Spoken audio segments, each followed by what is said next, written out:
Hello there, Masterclass 1111 attendees. Welcome to your session with your sisters, Kay and Shai. Yes, that's right. We are sisters by blood. We are twins in spirit. We are now your newest family member. So we'll see you at Thanksgiving. But before then, we've got a few things to teach you to help to help make your life just a little easier, a little better. Now, Shyla and I are excited to dive in today with each and every one of you. But before we do, we want to give a big thank you to our hostess with the mostest, our fearless friend, the one and only Cheryl Cooper. She's fearless. She's so fearless. I love it. Cheryl, you are an incredible, strong individual, and we are so proud to be in your circle, of your circle, around your circle, and a part of it. Thank you so much for having us back here for our third year in a row. Yes, Cheryl, you always go deep, and that's what we love about you. And we love about the people who come to this masterclass. And when we get to sit in on these sessions, we're furiously taking notes. We're excited to learn and grow. And we always find something that helps us find just one of those little hinges that will often open and swing open a big door. And so some of those little hinges we have in our toolbox we want to share with you today, because we know that when others share, especially when women share, that we help widen our own worlds and we help support each other. And so today we're going to bring forward some of our best wellness tips for you. And they're not exactly bubble baths and cucumbers on your eyes. So stay tuned, because you might be surprised at what you hear. Yes, today we are not talking about external wellness. We are talking about the wellness within. So today our topic is all about how to enjoy your life no matter how you get squeezed. And boy, if you're anything like us, then you know that life squeezes you along the way. Well, let's tell you just a little bit about who we are. As we mentioned earlier, my name is Kay, and yes, this is my sister Shyla. We're real life sisters. We are entrepreneurs. When I was 10 and Shai was 17, our parents bet it all to buy a failing restaurant in a California mountain ski town. And overnight, we gained a front row seat to the drama of American entrepreneurship. Now, the drama of American entrepreneurship sounds really spicy, but the truth is the drama of American entrepreneurship is really dramatic. In fact, just the drama of any entrepreneurship, whether you're in America or not, is a dramatic up and down, wild ride full of challenges and surprises and exciting times, and definitely lots of lessons along the way. So we like to laugh that our last 20 years has been the drama of American entrepreneurship, but it has been quite dramatic indeed. Now, that drama, as Kay mentioned, was in the restaurant business to start. That was our parents purchased a failing restaurant. And since then, it's now grown to over 10 locations across 3 states, a couple hundred employees. We've also helped John Maxwell, the world's #1 leading authority on leadership, helped him with his certification and coaching business, growing his team, as well as helping on the marketing side, helping him build a system that ultimately has accounted for more than $100 million in sales. So we got to learn a lot from that industry, from the brick and mortar space, from the leadership and personal growth and development space. And then, of course, we learn in the family space as well. We mentioned that we're sisters. We're both also moms. Between the two of us, we have 5 kids, ages 13 to 1, and we have a whole lot of fun raising them in Northern Nevada, right where Kay and I were born as well. Today, we're proud to have landed ourselves in the education space. We are instructors at the University of Nevada, Reno, as well as the co-founders of the Neuroencoding Institute alongside Joseph McClendon III, where we get to teach people about neuropsychology for happiness, which is a little bit about what we're going to actually talk about today. So through all of this, through neuroscience and leadership and restaurants and kids and all of that, we have learned some pretty cool things along the way. But our very favorite lesson, if we were to spend just a few minutes with all of you, this is the lesson that we would bring forward. It's one of the most important things that we've learned because it affects and touches every area of our life, from children to business to our relationships with ourselves and our partners. And it's pretty simple, so don't be fooled. We're going to share it with you now. And it's encapsulated well in a quote by Dr. Wayne Dyer. Now, this quote says, "When you squeeze an orange, you'll always get orange juice to come out. What comes out is what's inside." Don't let the simplicity of this fool you. It can be easy to say, yeah, I get it. And you might even say, yeah, and I get the metaphor, right? Like when you get squeezed, what comes out is what's inside. Like I understand. But the simplicity of this is actually the beauty of it, because our lives as human beings are so incredibly complex. And yet, what comes out is what's inside. So just like an orange, we can get squeezed in an infinite amount of ways, right? Unlike those oranges were far more complex, but we can get squeezed in an infinite amount of ways. And so in an infinite amount of ways, juice comes out of us: responses, reactions, feelings, words, actions. This is what comes out when life squeezes us. And squeezes happen in big ways and in little ways, and relationship ways and financial ways and physical ways and spiritual ways. Again, remember, infinite ways that we can get squeezed. So this is a really simple concept, but the metaphor can truly change your life when you understand it. Now, we want to bring a little bit of depth into this. And as we mentioned earlier, Shyla and I are university instructors at the University of Nevada. We love to teach a leadership and culture class. And we've learned a thing or two in our time of developing the curriculum for leadership and culture that we want to bring forward and share with you as it relates to oranges getting squeezed. Now, we know this might seem a little bit interesting. We're taking a little bit of a left turn. Ladies, you took me from orange juice to university. Well, buckle up, baby, because this is just the beginning of your sister's wild ride here. So let's talk about the most exciting, most thrilling thing of this presentation: Sheen's triangle model on organizational culture.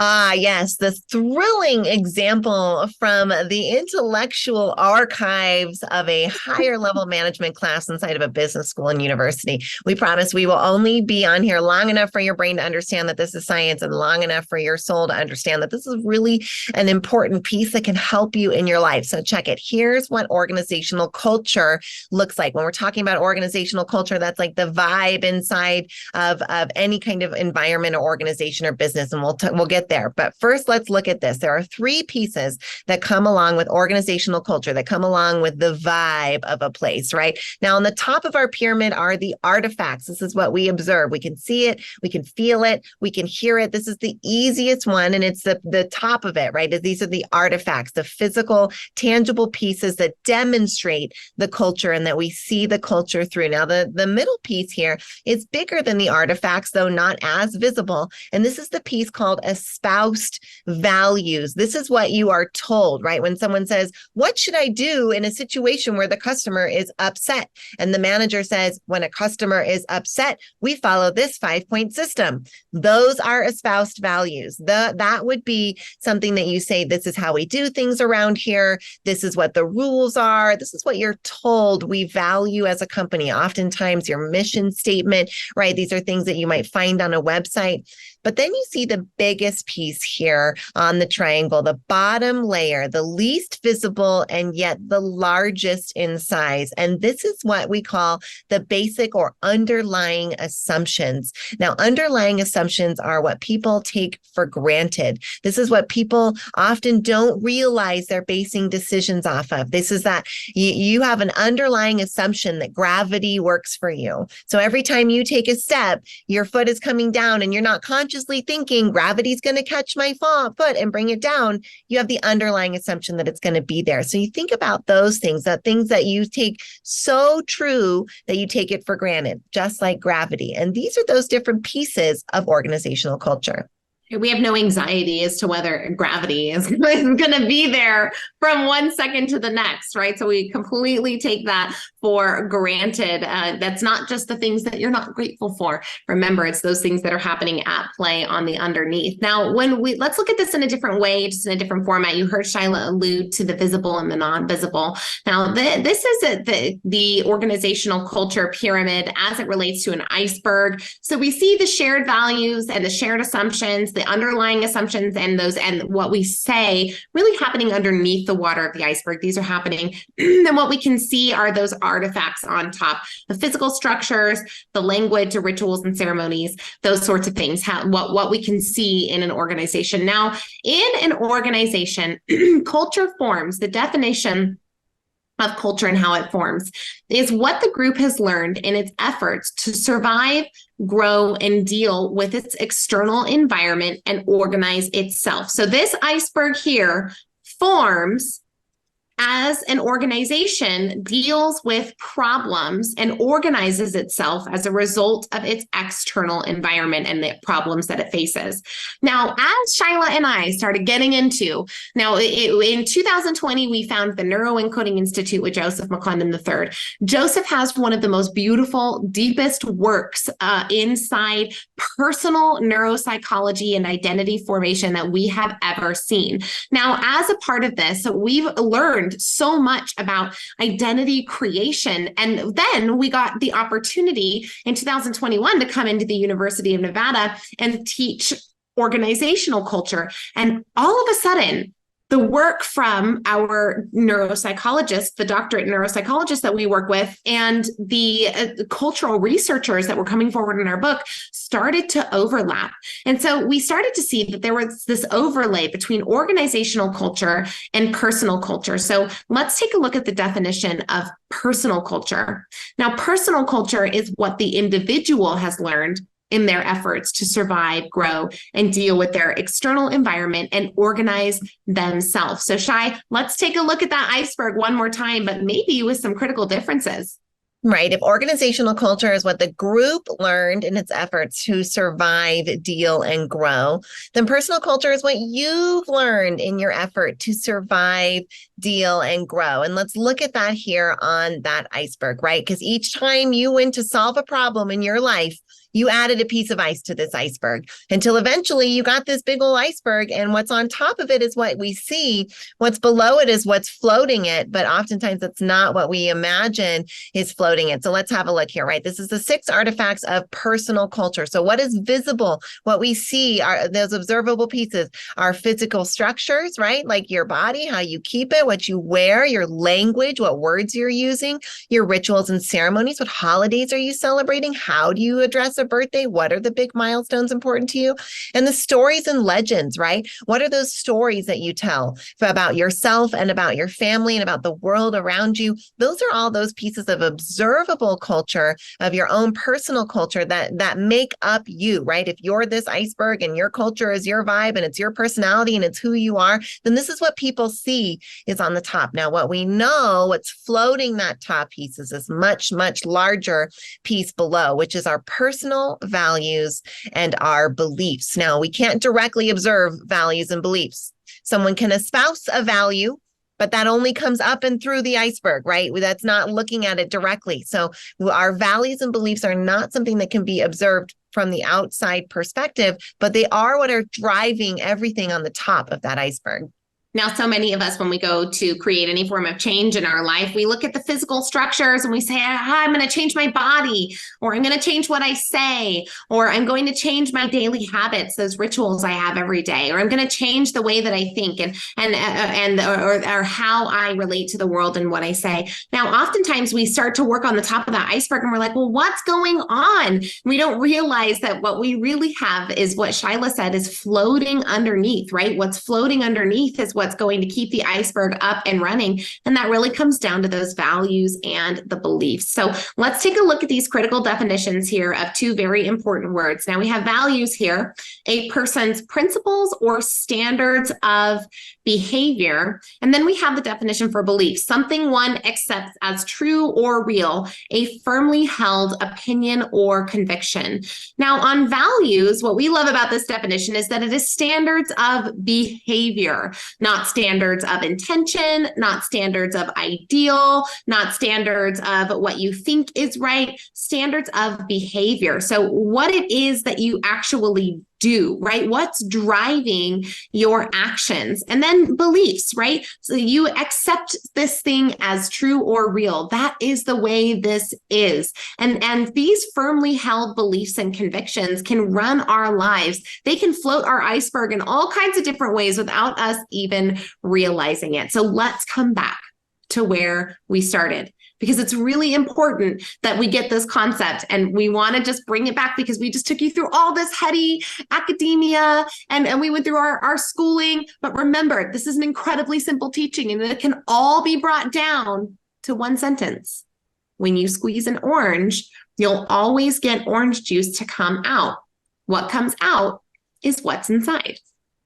Now, because we're your sisters and we love you, we gave you the answer ahead of time, right? So if you come back to this quote and you say, well, when you squeeze an orange, you get what comes out. If you're like us, you go, well, then what's inside and how do I make better juice? And we're telling you right now, what's inside is values and beliefs, right?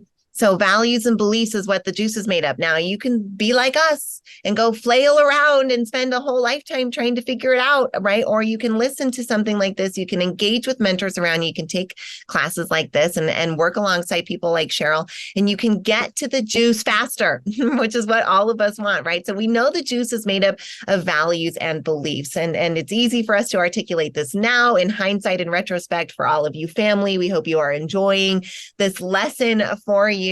But what we didn't know that when we first started, right? We kind of start to understand this concept. We're not being able to articulate exactly what it is that we need or what we're supposed to be working on, but we know we're getting squeezed by life and we do not like what is always coming out of us. And so we go on a quest to figure out how to make better juice and what to ignite inside of us in order to get ourselves to that place. Well, I want to say, Shai, I think the very first thing that we did was we didn't even look at the juice at first. We tried what everybody else tries. And this was like early 20s. Well, so this is before Kay and Shai were even an official sister duo.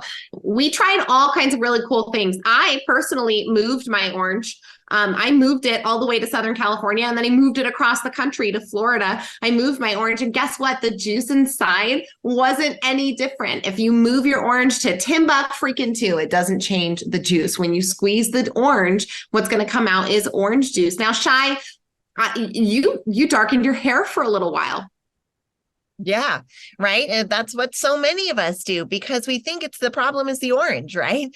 Like this darn orange. So we move our orange or we paint our orange or we bury our orange or we freeze our orange, right? We do all kinds we get our orange into a new relationship. We put our orange into a new job, right? This has probably happened to you before, right? You're in a situation where you're not enjoying yourself. And so you say, it's my job. It's the people around me. It's the fellow students. It's the teacher. Well, guess what? The next grade comes along, the next job comes along, the next relationship comes along. And won't you know it?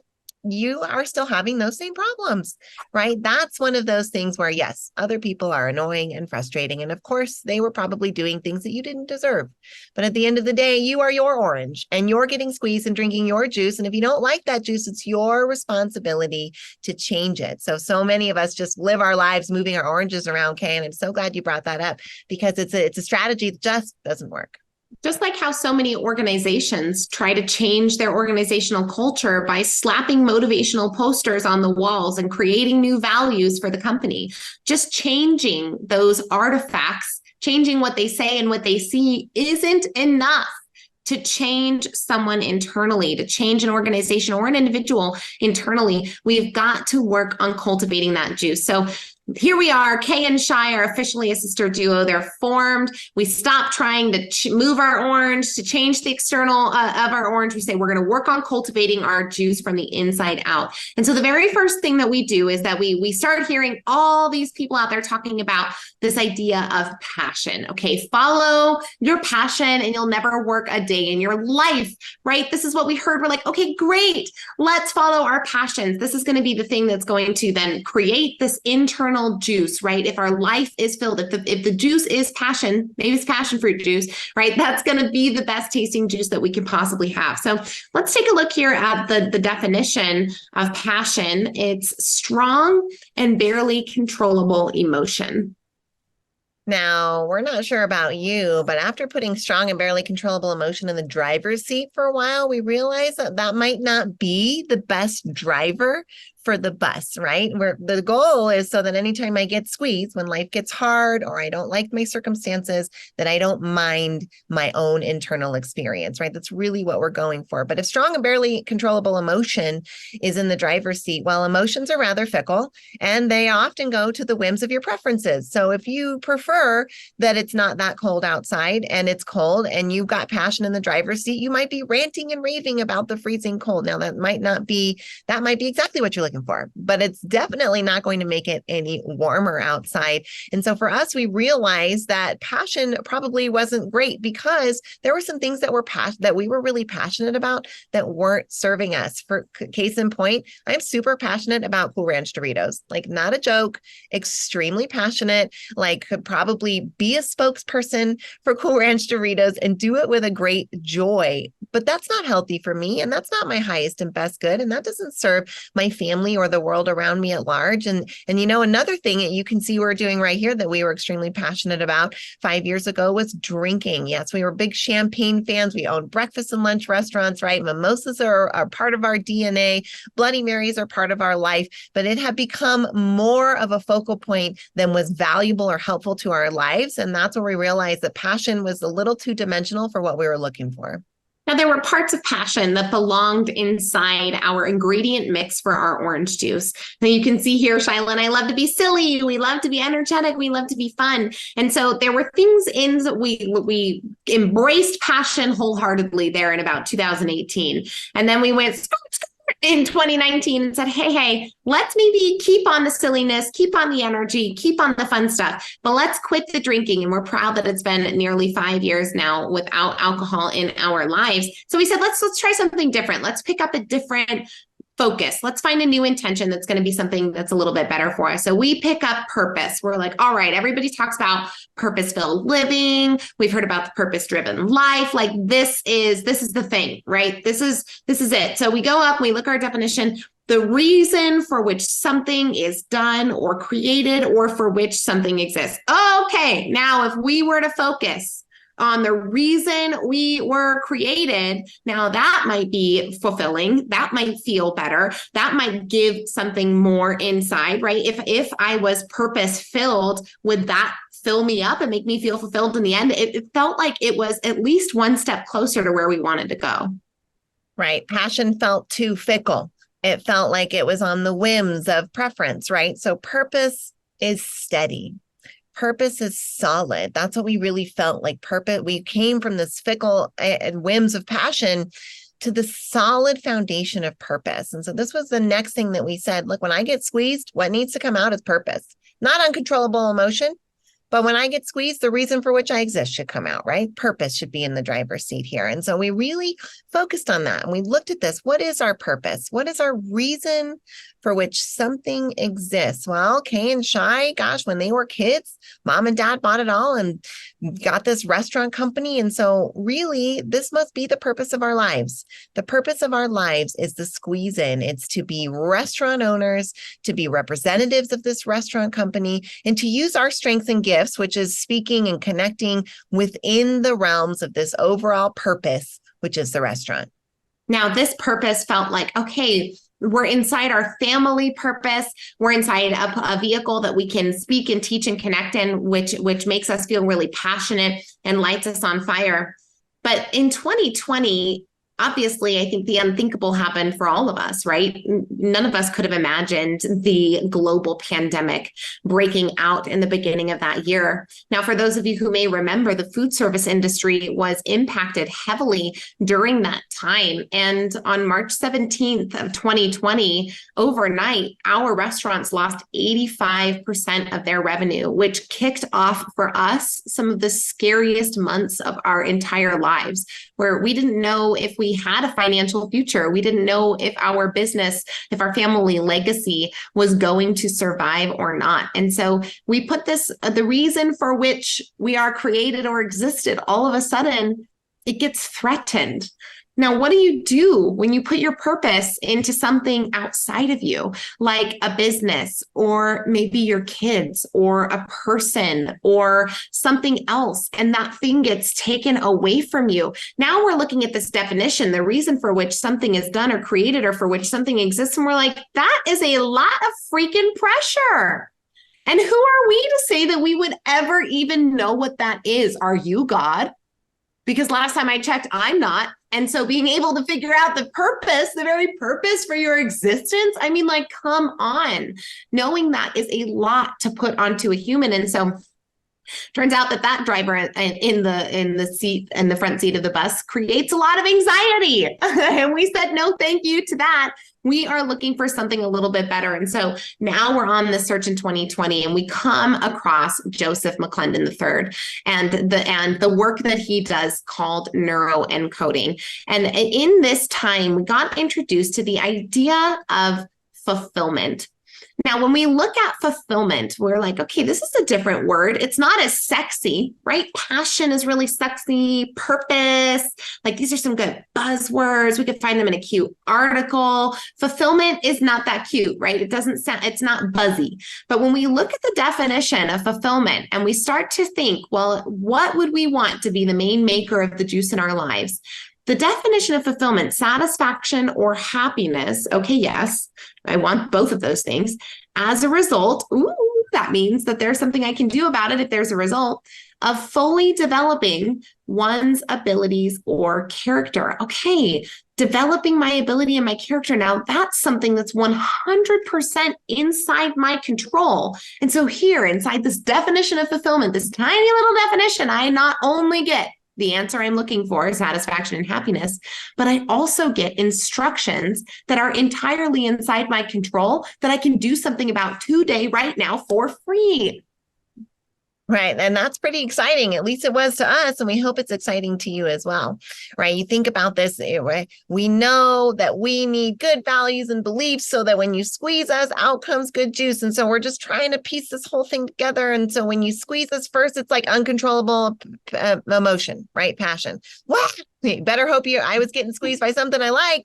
Otherwise, it might not look so good, right? Okay, no. So then when I get squeezed, what's going to come out of me is my purpose. No matter how hard you squeeze me, I'm just going to say squeeze in. Haha, right? That's funny. That's the name of our restaurant. That's the name of our business, right? Family business. But that can't be all there is. What happens when that goes away, right? When that purpose gets taken away. And so that can't be what comes out. It's just too rigid. It's not realistic. It's not mirroring what reality is. But when I get squeezed, if what comes out is satisfaction and happiness because of the person I've grown to be on the inside, hello, that's what we're looking for, right? That's what we're looking for, that no matter how much you squeeze me, I have satisfaction and happiness because of me. Because who I am, what I've done and where I've been and how I say I'm going to respond to it. And that's developing your abilities and character, that formula that Kay mentioned here. And so this was like, okay, this is real. This is it. This is it. And it's got the formula in it. So now we know we've got to look for fulfillment, satisfaction or happiness as a result of developing our abilities and our character. We know what we're good at. And we know the characters that we want to at least somewhat start creating. And so we started moving in that direction, developing our abilities. We're good at team building. We're good at connection. We're good at communication. We're going to do more of that inside of the realms that we have and expand the areas that we are, right? We have character. We have a result of something that we can move towards, that we can create and that we can clarify. And that for us was extremely motivating and fulfilling and helped us actually get the result we were looking for, which was those better values, better beliefs, AKA better juice. So we started chasing fulfillment on all levels, right? Satisfaction or happiness as a result of developing our abilities or character. And it turned out that actually meant a career change.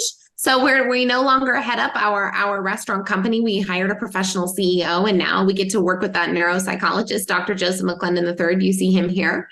We also up-leveled our speaking experience. If you've ever been a part of a Kay and Shy show, you know that it is a lot of fun. You've probably also seen the up-level that happened between 2020 and now. It has gotten a big time upgrade because of this developing of our abilities or character. We are experience creators at our heart. And that's exactly what we've been able to do for our restaurant company as well. Up-level the leadership training that we offer to them, up-level the benefits that they receive. And it all came from this focus on fulfillment. Now, this is a really cool thing, but just like the drama of American entrepreneurship, it sounds pretty freaking nebulous, right? Okay, I get it. I got to develop my character. But what do I do? How do I actually do that? Well, let's do what we always do, gang. We're professors here, which means we're going to take a look at another definition. And we just said the magic word there. So let's take a look at it. If we've got to develop our abilities or our character, now our abilities are something, you can go out and you can skill build, go build an ability, right? You want to learn how to swim, go get swimming lessons and get in a pool. If you want to learn how to play, the ability to play piano, pick up, go get a piano and start playing, right? Build your abilities there. But this character piece, the mental and moral qualities distinctive to an individual. Now, many of us, when we're considering our character, have the idea that our character is set in stone from the day that we're born, right? If you've ever played The Sims, then you know that you get this little character build out UI, a user interface, right? And The Sims is a video game where you get to create these characters and then they go out and they live their lives. But at the beginning of The Sims, you put a little bit of anger inside a character, you put a little bit of patience in them, you give them a level of love and care for others, what they're going to have, and then you set that into place, and then you cannot influence that character again. Now, most of us consider our own personalities much like this sim character. We think that we were put in as an impatient or a patient person. We think that we were grown in as a leader or not a leader, or we're extroverted or non-extroverted. But it turns out that our character is a little bit more malleable than that, and that our mental and moral qualities can be shifted over time in order to benefit us when we need them to. And doesn't that sound like exactly the formula that we're looking for and that we're going for? And chances are you're probably like, yes, it absolutely is. So great. Let us help you with that. Because if you're anything like us, you get to a definition like this for the first time, the mental and moral qualities distinctive to an individual, and you go, I've never really thought about the mental and moral qualities that I would like to be distinctive to me as an individual. And if you haven't, then you're part of the vast majority, or you're very intelligent. You're on a class like this. You're clearly evolved. You're empowered. You're thinking, oh, I know what they are. I haven't really written them down. It's more of this like picture. It's a feeling. The character is a feeling. And that's beautiful because feelings help motivate us. But what we know about our brains is that it will go so much farther and do so much more for us if it has clarity. So if we have any kind of gray question marks about what the mental and moral qualities that are distinctive to the individual that you want to become, your brain will not be able to fire the circuits necessary for you to take the actions to become that idea of the feeling of the person that you want. So if the idea of the feeling of the person is there, then this is our chance to roll our sleeves up and work backwards into those mental and moral qualities distinctive to that person. But before we get into that sleeve rolling, we have to introduce you to someone very, very important inside that is also at work that you need to know about. Now, this character, your mental and your moral qualities are set up so that they have a really cool thing that happens inside your brain. Now, we're going to introduce you to a concept here that we hope that you can grasp onto. If there's honestly any one thing that we hope you take away from this presentation, it's this here today. Now, this is a quote from Michael Singer from his book, The Untethered Soul. He says, "There is nothing more important to true growth than realizing that you are not the voice of the mind. You are the one who hears it. You are not the voice of the mind. You are the one who hears it." So the character, the mental and moral qualities, because your mental and moral qualities are inside a brain that uses language as a tool to describe its surroundings and make itself feel safe and explain what's happening at any given time, your mental and moral qualities create a voice inside your head.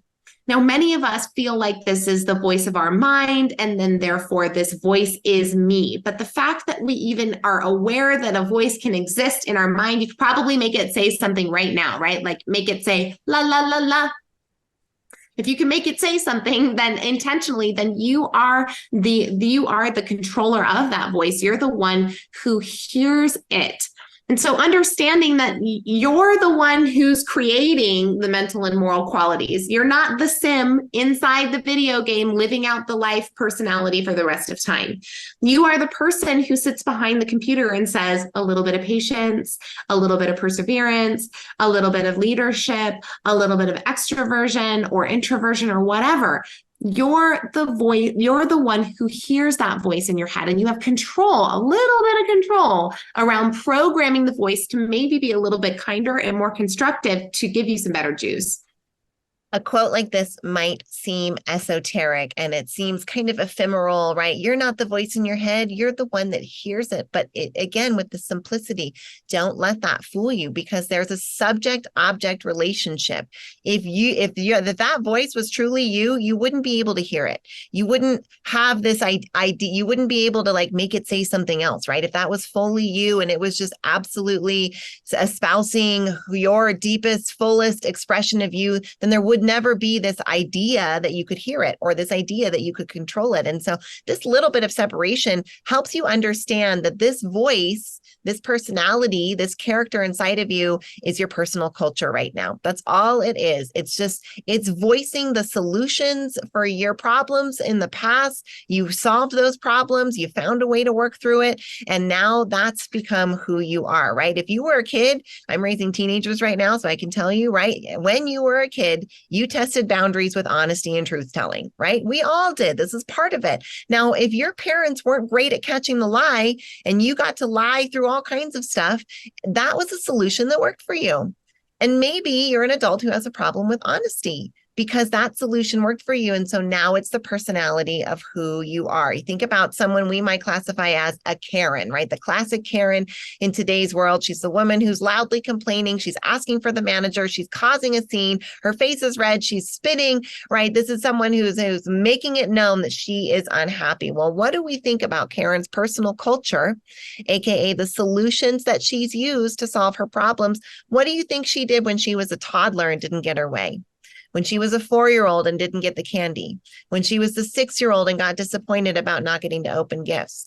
I would bet that person had a personal culture of solving that problem by throwing a massive fit and getting their way. And you can see how something like that would then turn into the character inside, which then might make the voice inside really feel like that's who you are, but they're just vocalizing the solutions to your problems that have worked in the past. So we find ourselves sometimes out of control, underwater, not understanding why we feel sad or upset or how to get control of this voice in our head. So what, ladies? What do? I feel desperate. I need a solution. Do not worry. We have an answer for you. The answer is to fill in the blanks. Now, we want to just bring in a quick example for you, and then we're going to get into an exercise that's going to be very, very powerful for you. But the reason that we want to do a quick exercise is to demonstrate to you the importance of filling in the blanks. So take a quick moment to fill in this sentence. We've done this exercise with hundreds of people in multiple states. We've had the opportunity to see all kinds of different answers come in. But always remember that when blank happens, the best approach is to blank and blank. Now, there are 3 blanks here. When this happens, the best approach is to this and that. When blank happens, the best approach is to blank and blank. Now, go ahead and fill in these blanks while you are. Let's think about, our Karen, right? So when upset happens, the best approach is to freak out and cry, right? When a difficult situation happens, let's think about the liar, right? The best approach is to cover it up and to lie, or whatever that may be. Now, we see it as people generally fall into several schools when it comes to this particular query. The blanks they usually will fill in will fall along the lines of always remember that when shit happens, best approach is to work together and solve the problem. Or maybe they'll stop and think, or maybe they'll stop and fight and attack. But then we will see other people shift into the positive here. And they'll say, always remember that when luck happens, the best approach is to share the wealth and use it to our advantage. So we see how in a lot of our examples, when we are out there with people live and in person, they'll deliver these examples right back to us. And we'll see people fall into these two schools of positives or negatives. But the point is that these blanks are already being filled in, whether we realize it or not. Right. So whatever you just wrote down, it's probably different than what we had on the slides. And it's a good indicator for you of some of that natural orientation or baseline beliefs that you might have. So let's think about those mental and moral qualities distinctive to an individual, right? That's the character. And the character is what we get when we get satisfaction or happiness when we develop that character. And that's fulfillment. That's what we're looking for, right? So if we have blanks about the mental and moral qualities distinctive to the individual we want to be, then those blanks are getting is filled in by whatever our default personal culture is, whether it was productive for us or not, the solutions to our problem in the past or how we're still currently solving problems. Or maybe they're filled in with something that somebody else wrote in for us that isn't true to who we want to be and isn't expressing to our own highest level. And so now we're going to give you the chance to fill it in for yourself, again, with a simple statement, but we promise we work with a neuroscientist and a neuropsychologist to get the very easiest neuroscience proven strategies to you so that these things can work. So it's a very simple formula, but it's neuroscientifically proven to supercharge your results. This formula is all about helping you to design and fill in the blanks around your mental and moral qualities, not with where you are, but where you want to be. So we're going to give you a very simple statement right now. We want you to go ahead and write it down. Now, write this down. We're going to work through it step by step, but this is very important. It's super complicated. Don't get too lost here now. I am a adjective, noun, who, verbs. Okay, this is a 3-step process. We're going to take it one by one. We're going to give each of these their own due presence here so that you can choose. So the first one that we're going to do is the adjectives. Pick a couple of adjectives here that light you on fire, that make you feel happy. If you were living your ideal mental and moral qualities, if the juice that you were drinking every day tasted so good, if the iceberg above the water was the most beautiful iceberg you have ever seen, how do you describe it? This is not an exhaustive list, but it's meant to give you a jumping off point, some adjectives that sound good to you, that you like for you. You like a lot of these, but there's some that are popping out to you, right? Is it brilliant or is it dazzling? Is it delightful? Is it hearty? Are you accurate? Are you affectionate? Are you gleeful? Are you energized, right? What are some of the words, the adjectives for you that you're like, yes, I either am that or I want to be that or I have that and I want to amplify it. That's our job right now. Just pick the ones that you like. Don't worry about whether or not it's true, just the ones that resonate the most for you. Now, hopefully you've grabbed at least 2 from this list that are energizing to you and exciting. We're going to move on to that next piece. We're not giving you a whole lot of time on purpose because we don't want you to get too far into your mind. Let's stay here into your heart and at this doing level. Now, here we've got this character crafting statement one more time, which means you know what we're about to do. We're about to pick up on those nouns. So let's take a look at the nouns. This is what roles you want to play. What are some of the roles that inspire you? Are you a boss or a builder? Are you an icon? I know that's one that illuminates Shyla. One for me that illuminates me is warrior. I love and I'm not just any kind of a warrior. My adjective for that is spiritual warrior, right? I'm out here doing the spirit's work. Are you a charmer or a collaborator? Let's put up another list of nouns because this one's a fun one. Are you a validator or a winner, right? Are you an innovator or a lover? Some people want to be a master or a pathfinder. There's all kinds of ways that you can describe yourself, not just with descriptive words, but with these roles that may empower and excite you. Now, remember, you're not picking from where you are, you're picking from where you want to be because we are crafting the mental and moral qualities that we would ideally have if our juice were at its finest. So what do you want? Ask yourself that question here. Who do you want to be? Yes. And then let yourself write it down or type it out. This is that piece here. You're getting permission to fill in this character crafting statement. This is not a marketing statement. So don't be choosing words based on what you think others want to hear. You don't want to use the word boss because you feel like that's going to be judged. This is a statement for you. So what are the words that are lighting you on fire? Let's keep going with our last one here. I am a adjective, noun, who, verbs. All right, the doing words. A verb is anything that ends in ing. It can get conjugated. It is a doing action word. So what are some of the action words that you like, that are part of you or part of this perfect character that you're crafting? Are you exceeding expectations? Are you training? Are you identifying or illustrating, illuminating, communicating? Are you winning, influencing, achieving? Can you see there's lots of verbs here that will allow you to turn this sentence into a three-dimensional phrase that you can use? And we promise we'll tell you how impactful this can be. But your job right now is just find some verbs that resonate for you.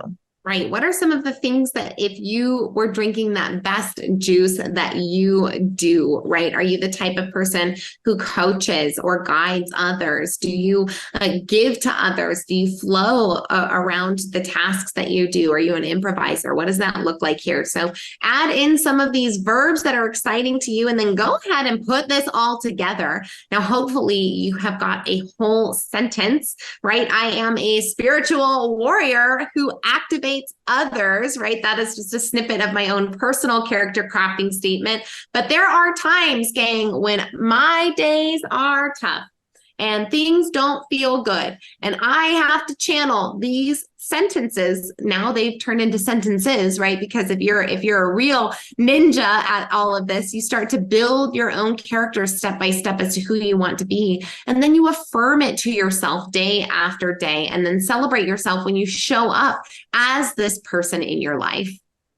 That's right. The neuroscience of this is incredible. Not only are you giving yourself something clear to grasp onto, you're also allowing those values and beliefs to attach to something, to attach to an identity, because values and beliefs will sprout from an identity statement like this. If you truly encode or neuro encode, aka default your brain to this, then you will be able to stem values and beliefs from your character crafting statement, right? Because if I am a spiritual warrior who activates others, the values and beliefs that support that will naturally emerge in order to continue that work and to continue staying true to that identity. The most powerful force in the human personality is our commitment to the identity of ourselves that we have. And so when we can change that identity with a character statement like this, we can truly change our lives.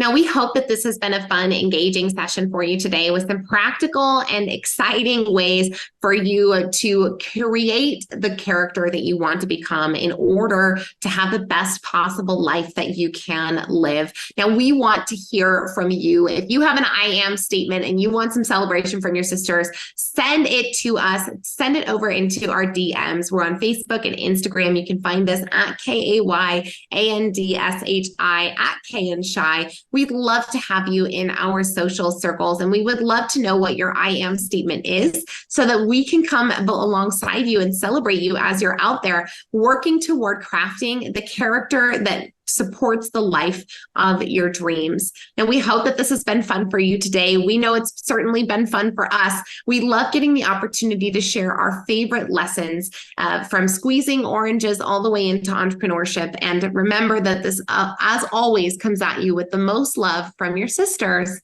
Kay and Shai. Thanks, everybody. Happy 11/11.